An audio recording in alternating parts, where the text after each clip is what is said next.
It is 5:10, and it is time for us to check in with News 10's Kate Larson. There's a special event that is happening tomorrow where you can take unwanted or unneeded prescription pills and drop them off. It's a way to make sure that your kids stay safe. Let's get the lowdown now from Kate. She joins us live in Granite Bay. Good morning, Kate. Good morning to you, Dan. Well, it's called the National Drug Take Back event, and it's sponsored by the DEA. It's going on all around the country this Saturday. You need to drop off your prescription drugs. In Placer County alone, there are 11 drop-off locations. They like your prescriptions in a baggie like this. But why can't we just throw our old pills in the trash can? This is more than about recycling or disposing of medications. This is about keeping our teenagers safe who abuse prescription drugs more and more. In fact, let's take a look, because in Placer County, 20% of teens abuse prescription drugs. That's higher than the national average, by the way, which is 15%. And then also the use doubles from 9th to 11th grade. Usually, Brad, people get it at home from their parents, from their friends. They're not going to drug dealers. Brad, we're at his home, but he's an author of a book about prescription drug abuse because your son is recovering from an OxyContin addiction. Exactly, and it started with something as simple as breaking his arm as a teenager, which I think anybody can envision, and he got addicted to opiates. He worked his way up to OxyContin and eventually heroin. And I talked to far too many parents that we're lucky. You know, our son at one point was 6'2" and 127 pounds and a full-blown addict. He's now 190 pounds and very healthy, and we're one of the lucky ones that gets to put our arms around our child. Too many people lose their children to this. Okay, so for people sitting at home, they're wondering, what on earth does a drug disposal program have to do with addiction? Well, these things are just sitting around in your medicine cabinets. You would no more, you know, leave something like this out that's worth thousands of dollars on the street.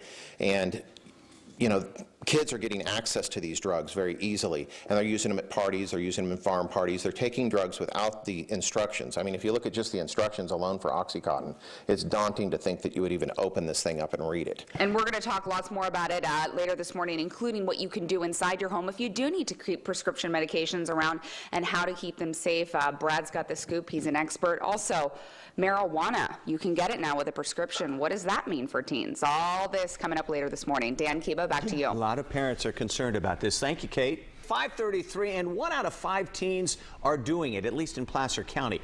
We're talking about prescription drug abuse. News 10's Kate Larson is live in Granite Bay. She's got details on something you can do to help fight abuse and addiction. Good morning, Kate. Good morning to you, Dan. You know what you can do is take back your prescription drugs to the recyclers. There are events all over the country this Saturday. Bring your drugs, whether in a bottle form or this is even preferable, all dumped out in a baggie. There are 11 places in Placer County alone. But you can go to our website for a drop-off site near you. The reason being is, of course, because we don't want drugs in our water system if you just throw them in the trash, flush them down the toilet, or put them down the sink. But it also has to do with prescription drug abuse, a growing problem, particularly among teens. Now, in Placer County, 20% of the teens here abuse prescription medications. That's higher than the national average of 15%. And the use doubles from 9th grade to 11th grade. Usually the kids are getting it at home from their parents, who are trying to protect them most of the time, and from friends. Brad DeHaven, we're in your kitchen right now. Your son is recovering from an OxyContin addiction. That's correct. And now you're heavily involved in this effort to keep kids from using prescription medications. 7 of the 10 most commonly abused drugs by teens are prescriptions. What's going on? Well, they're so easily available. They're in your medicine cabinets. People don't realize that there's opiates, basically heroin, in your medicine cabinet. And in your medicine cabinet, these things need to be locked up, secured, and put away. You would no more, as you said earlier, leave a gun on the counter than you would leave some of these prescriptions. Well, and you know, sometimes people need prescriptions. People have surgery, people have pain, they do need the medications, and people sometimes do take them properly. How can you keep them away from your 16-year-old? Well, you can secure them. We use a lockbox at our home, which is a fingerprint-activated lockbox, which you simply just scan your fingerprint. I'm going to try to do it sideways here. So I wouldn't be able to get into that. Right. And then you might have your daily supply of medications, your Monday, Tuesday, Wednesday, Thursday, but you know, a child gets a hold of something like this that you leave sitting on the counter, and they could be dead in a day. But I want to test it just to make sure. I can't open it, Brad. Okay. How you doing there? I haven't opened it yet. Okay. Well, and let's talk about teens are abusing prescription drugs. Often they know exactly what they're taking, whether it's Vicodin or OxyContin, Percocet, what have you. But what about little kids? You don't want your kids thinking it's a Flintstone vitamin and a 5-year-old popping a bunch of pills. Exactly. That's why something like this sitting on the counter that might be attractive to a kid looks like a toy. They open it up, they start chewing on them, it looks like candy, and suddenly you've got a child that's over. How much did your lockbox cost? These normally run about $200, but through our website they're $100. But as long as you're securing your medication somehow, this is a great alternative. This can mount to a medicine cabinet. This can actually tether to a bedpost, or if you were taking it in an RV or camping or something like that, so there's options that way as well. Great. Thank you so much, Brad. So, a great thing to do, again, reminding you, the prescription take-back event is this Saturday. You can go to our website, news10.net. You can punch in your address on the DEA's website. There's a link, and it will let you know about the closest drop-off location for you. This is on Saturday from 10 a.m. to 2 p.m. all over the country. Dan, Kiba, back to you. Yeah, we've received press releases from so many different communities letting us know about that. So as you say, just go to the website and you can find out the location nearest you. Thank you, Kate. You know, this is one of those things you may not think about it. The possibility of drugs for your children right inside your medicine cabinet. Right, News 10's Kate Larson is live in Granite Bay to explain how you can stay on the legal side of prescription drug use, and a lot of it has to do with locking it away and making sure it's out of reach. A lot of it has to do with, Kiba, making sure that the people using the drugs are the ones it's prescribed for. And that means if you don't need it anymore, if it's expired, you're done with the prescription, you got to get rid of it. There is a national prescription drug take-back event that the DEA is sponsoring. There are 11 events alone in Placer County this Saturday. Bring your drugs in a plastic baggie like that. No questions asked. Get out of your car. Drop it off in a box. I've got Sergeant Wallstad, who's with Roseville Police Department. You've been a police officer for 20 years. What are you seeing now with prescription drug abuse? Abuse by the kids. Kids will take drugs just like this. They'll have them in a bowl. They'll be at a party. Like you've walked into parties and busted parties kids. And seen them in the bowl. And we have to take care of them. But the kids will bring them from their medicine cabinets at home. Right. Most kids get their prescription drugs that they're abusing from friends, from parents, grandparents. Do they steal them? They'll steal them from their friends' medicine cabinets, from their friends' parents, and bring them to parties and just put them in a bowl and then just start taking them. And they're not just stealing to take the pills themselves. Are they selling them? They'll sell them also. They'll sell them to their friends at school. A lot of these kids don't even know what they're taking. Here's what's scary is the value of prescription drugs on the street. This is a bottle of Vicodin. You could probably get it with a copay for $10. It's a cheap drug. What would this go for on the streets? $10 a pill?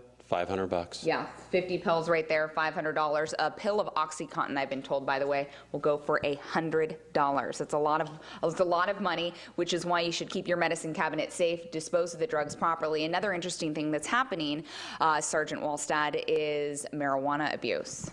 Correct.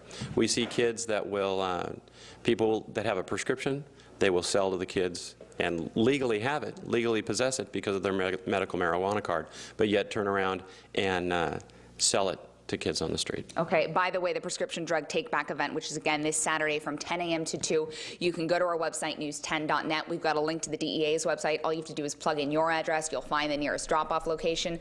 Please do not bring needles, for whether that's for diabetes medication or illegal drug use. Please do not bring marijuana, just pills and liquid medication. If you have cough syrup, that's okay too. Liquid medication, usually seal it in a bag with packing tape, but the pills can all go in a Ziploc bag just like what we have here. Thank you so much. And just by the way, you don't want to throw them in the trash because people can steal them that way, and you don't want to flush them down the toilet because we don't want the drugs in our water system. So stay safe and keep your family safe too, Dan and Kiba. All right. Thank you, Kate. 6:09. News 10's Kate Larson is in Granite Bay live this morning with the details of something that you can do to help fight this. Good morning, Kate. Good morning, Dan and Kiba. The best thing you can do is get rid of drugs that you don't need. They're just sitting around in your cabinet. Maybe they've expired. There is a national prescription drug take-back event this Saturday all across the country. In Placer County alone, there are 11 drop-off sites. No questions asked. Bring your drugs in a baggie like this or like this. Drop them off. They dispose of them properly. Not a good idea to put them down your toilet, in your sink, or in your garbage because they can, of course, get into the water system, or worse yet, be taken by particularly teens who tend to abuse these drugs. We're in Brad DeHaven's home, and your son and your brother are both prescription drug addicts that are recovering. Correct. But what scares you most about this addiction and this type of drug abuse? Well, the thing is that most parents like me didn't grow up in this environment where we would have never gone to our parents' medicine cabinet to get high.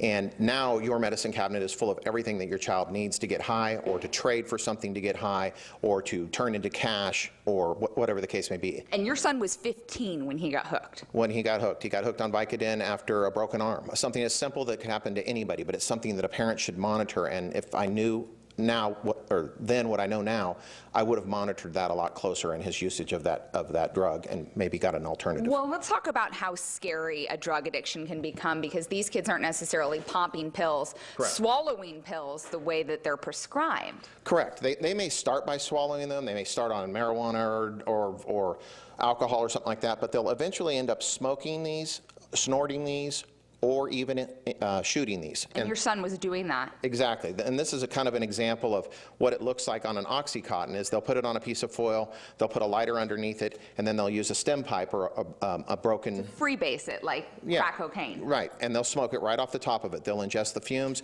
as they hold a lighter underneath, and the pill kind of slides back and forth, making this odd black line. So if you see signs like this at your home or in the back of your kid's car or something like that, you've got a problem on your hands, and you need to seek professional help as soon as possible. Okay, so that's what a bag of pills that might be in your medicine cabinet like now could evolve into. And what you can do is go to one of the drop-off locations. You can go to our website, news10.net. We've got a link to the DEA website. All you've got to do is plug in your address. You'll find the nearest drop-off location. It is Saturday, tomorrow, from 10 a.m. to 2 p.m. No questions asked. Just put it in a baggie. Don't bring needles, though, or prescription marijuana. That is not part of the Take Back event. Reporting live in Granite Bay, Kate Larson, News 10.